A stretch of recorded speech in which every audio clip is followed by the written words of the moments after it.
menjelaskan ke video selanjutnya, kami bakal memperkenalkan terlebih dahulu. Perkenalkan, nama saya Alhafiz Nur Wahid. Nama saya Dafa Mikael Ramadan. Nama saya Muhammad Hafiz Fahrija.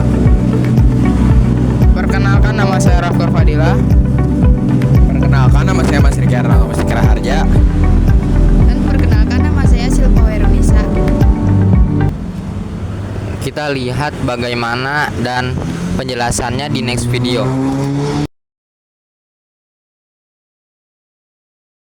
Tersebut adalah Monumen Suroto Kunto, seorang perwira menengah divisi Siliwangi berpangkat Letnan Kolonel yang pada usia 24 tahun dinyatakan hilang pada 28 November 1946 karena penculikan sekelompok pasukan yang terjadi di daerah Warung Bambu, Kota Karawang. Nama Suroto Kunto pun diabadikan menjadi nama ruas jalan yang membentang panjang sejak dari daerah Cinangoh yang merupakan batas Kota Karawang sebelah timur memanjang sejauh 2 km ke arah barat Kota Karawang hingga sampai daerah Warung Bambu. Tahun 1946, Kota Karawang dan Bekasi dijadikan wilayah resimen militer sebagai pertaruhan. Republik Indonesia menghadapi agresi Belanda yang ingin kembali menguasai Indonesia. Kemunculan laskar-laskar rakyat yang menolak bergabung dengan tentara Republik Indonesia itu kemudian dimanfaatkan Belanda sebagai kelompok-kelompok pasukan yang berusaha untuk terus merongrong dan menguasai divisi Siliwangi.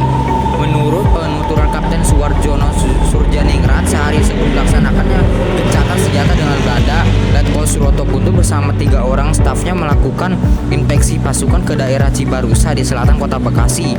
Setelah ditunggu hingga keesokan harinya, Letkol Suroto Kunto beserta anak buahnya tersebut tidak datang tiba di markas Siliwangi. Pencarian pun dilakukan, penyisiran dikerahkan demi menemukan keberadaan Letkol Suroto Kunto, hingga akhirnya pencarian itu terhenti ketika ditemukan mobil Ford yang terakhir kali digunakan Letkol Suroto Kunto bersama 3 anak buahnya melakukan inspeksi. Ketika ditemukan, kendaraan itu berada di tepi jalan di daerah Warung Bambu dalam keadaan kunci kotak yang masih menggantung. Sejak saat itu, Letkol Suroto Kunto tidak pernah kembali. Diduga kuat, ia bersama 3 anak buahnya tersebut diculik dan dibunuh oleh pasukan gerombolan. Namun, di mana tempatnya tidak jelas. Atas dasar itulah Brigjen dan Yahya yang memimpin penayangan bersama Jenderal A.H. Nasution menyatakan bahwa Letnan Kolonel Suroto Kunto bersama 3 orang stafnya telah gugur. Untuk mengenang peristiwa kecelakaan dan hilangnya Letkol Suroto Kunto, tepat di lokasi ditemukannya kendaraan mobil Ford yang digunakan untuk melakukan inspeksi bersama stafnya. Itu didirikan sebuah monumen peringatan. Monumen tugu peringatan itu didasarkan dan diresmikan oleh KSAD A.H. Nasution pada tanggal 10 November 1951. Pada mulanya, monumen peringatan itu berbentuk tugu dengan hiasan bintang 5 di atas puncaknya. Di bagian bawahnya terdapat tulisan memoriam. Tugu peringatan dalam tugas perjuangan kemerdekaan telah hilang di tempat ini pada tanggal 28 November 1946. Suroto Kunto, Letkol Komandan Adel Sopjan atau Mayor Kepala Staf, Muhajar atau Kopral, dan Murad atau prajurit Resimen 6 Brigade yang ketiga Divisi Siliwangi.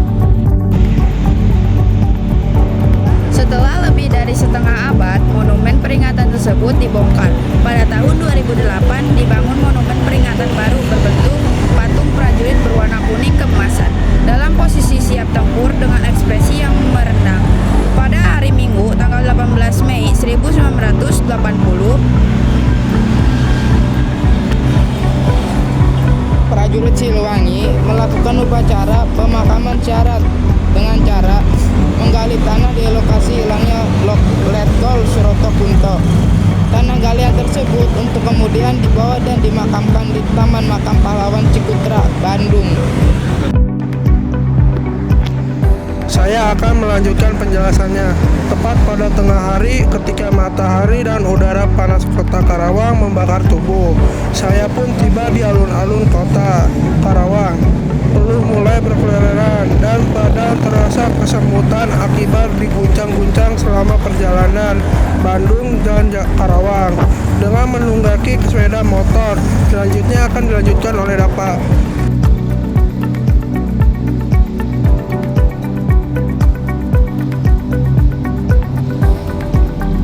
Antara Darul Bising ke kendaraan, debut jalanan, dan gemerincing suara beca. Saya berhenti di sebuah warung kopi tidak jauh dari Masjid Agung Karawang dan Gedung Juang 45 Kabupaten Karawang. Sambil selonjoran di atas sebuah bangku, angan-angan saya tertarik pada masa lalu. Bukan pada masa perang yang pernah berkecamuk di kota sejarah dan pangkal perjuangan yang pernah dilanturkan penyanyi Lilis Karlina, melainkan pada sebuah lini masa di mana sebagian kenangan masa kecil saya pernah berceceran di kota ini. Sebab bagaimanapun tidak, leluhur saya berasal dari Karawang, kakek nenek dan orang tua saya berasal dari kota Karawang, dan kedatangan saya ke kota kelahiran leluhur digiring oleh teror imajinasi yang tercetak di halaman-halaman buku sejarah. Dan kini pada saat saya sudah dipaksa tua karena usia, setiap kali saya menginjakan kaki di kota Karawang, saya tidak ingin kehilangan momen-momen memungut serpian kenangan dan sejarah yang tercecer di kota lumbung padi terbesar di Jawa Barat ini. Sekian, terima kasih.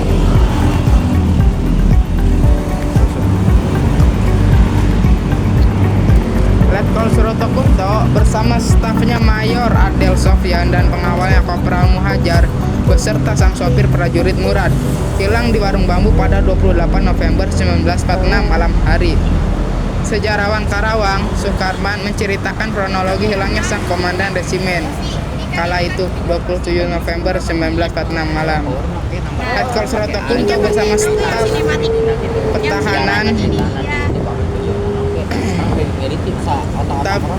staf dan pengawalnya baru saja menghadiri rapat komando pertahanan Jakarta Timur di Kedung Gede bersama pimpinan Laskar Perjuangan. Letkol Suroto Kunto sendiri merupakan komandan Resimen 4 Cikampek Brigade 3 dari Divisi Siliwangi yang hendak ditugaskan menjadi perwakilan Indonesia untuk berunding dengan tentara sekutu. Letkol Suroto Kunto hilang dalam perjalanan menuju pulang ke markas Resimen 4 di Dawan Cikampek. Setelah rapat di Kedung Gede, salah satu kecamatan di Bekasi, ujar Sukarman saat ditemui Detik Jabar di kediamannya Desa Balongsari, Kecamatan Rawamerta, Kabupaten Karawang beberapa waktu lalu.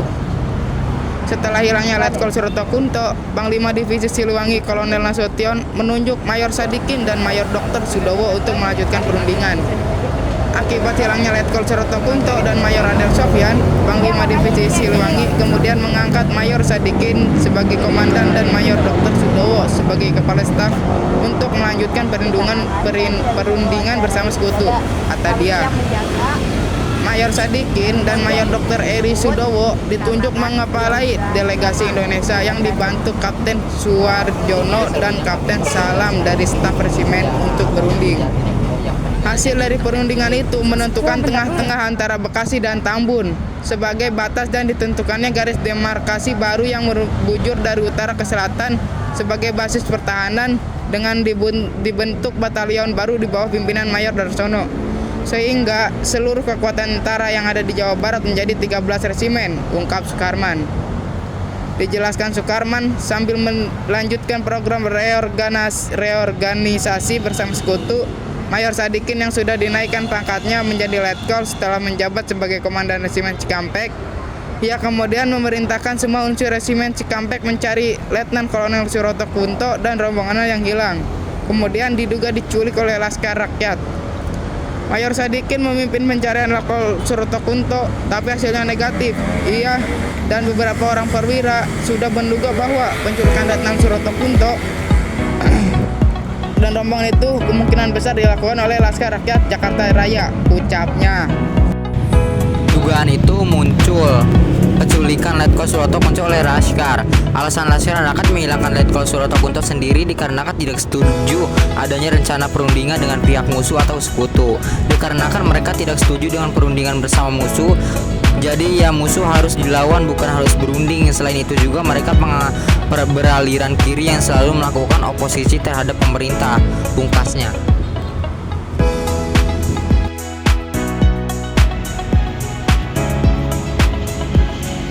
Kunto dan Letkol Moefleni Momin. Dia termasuk yang mendesak Soekarno-Hatta untuk secepatnya membacakan proklamasi hilang misterius dan jenazahnya tidak ditemukan oleh Randi Wirayuda. Bagi orang Karawang, nama Suroto Kunto tidak asing lagi selain ditabalkan Pada satu monumen dia juga diabadikan sebagai nama jalan di kota penghasil beras itu.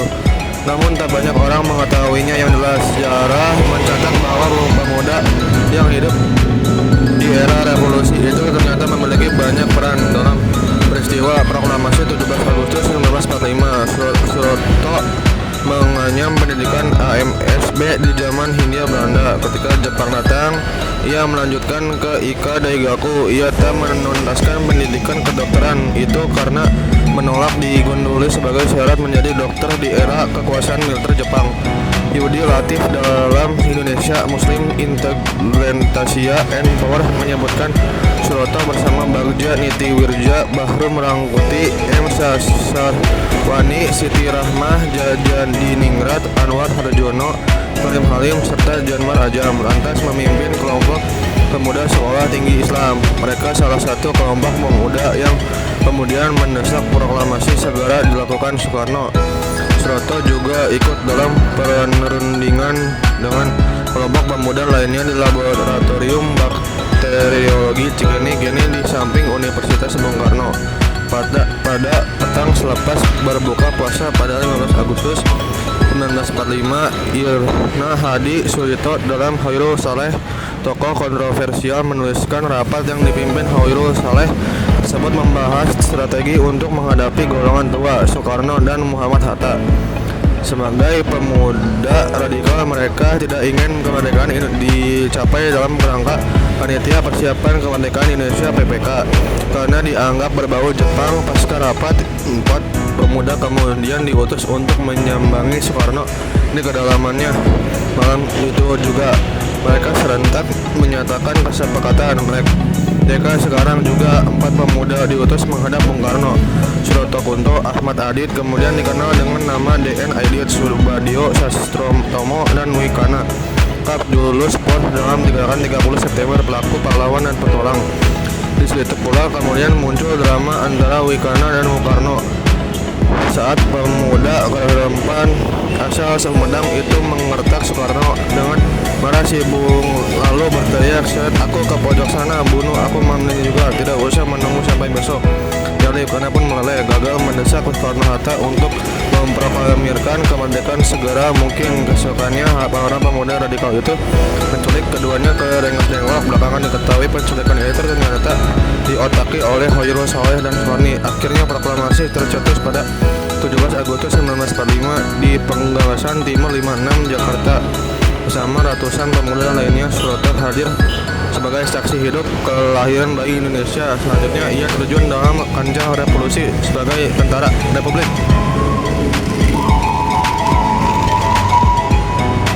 Lainnya, Suroto hadir sebagai saksi hidup kelahiran bayi Indonesia. Selanjutnya ia terjun dalam kancah revolusi sebagai tentara Republik.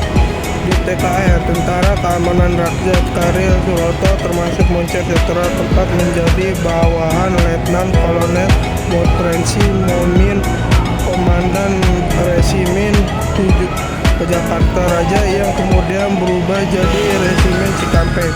Suroto Kunto kemudian mengambil alih jabatan Mofreni pada pertengahan 1946. Sayang karirnya tak berlangsung lama. Letnan Kolonel Suroto Kunto yang saat itu baru berusia 12 tahun justru hilang secara misterius di kawasan Warung Bambu, Karawang pada 28 November 1946.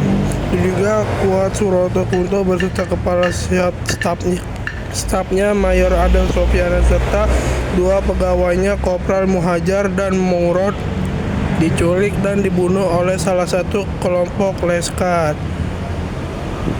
Bermula dari adanya konflik antara Suroto dengan Laskar Rakyat di Jakarta terkait wilayah pertahanan Front Jakarta Timur, Het Suganda dalam Rengas-Dengklok.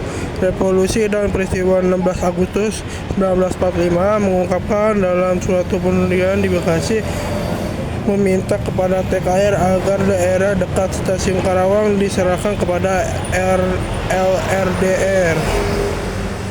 Tuntutan tersebut ditolak keras oleh Suroto. Setelah penolakan itu, dalam perjalanan kembali ke Cikampek, Suroto dan ketiga anak buahnya diculik kawasan Warung Bambu. Jasad mereka tak pernah ditemukan.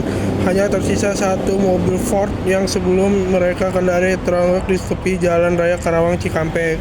Peristiwa itu menggerakkan segenap kekuatan resimen Cikampek dan menghabisi LDR.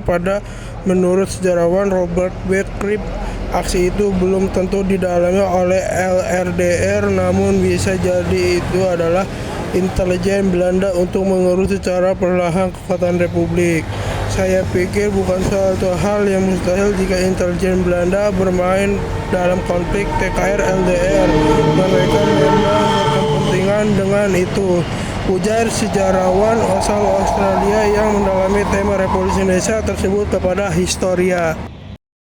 Sekian dari kelompok kami. Mohon maaf bila ada kekurangan dalam penjelasan kami, mohon dimaklumkan. Wabillahi taufiq wal hidayah. Wassalamualaikum warahmatullahi wabarakatuh.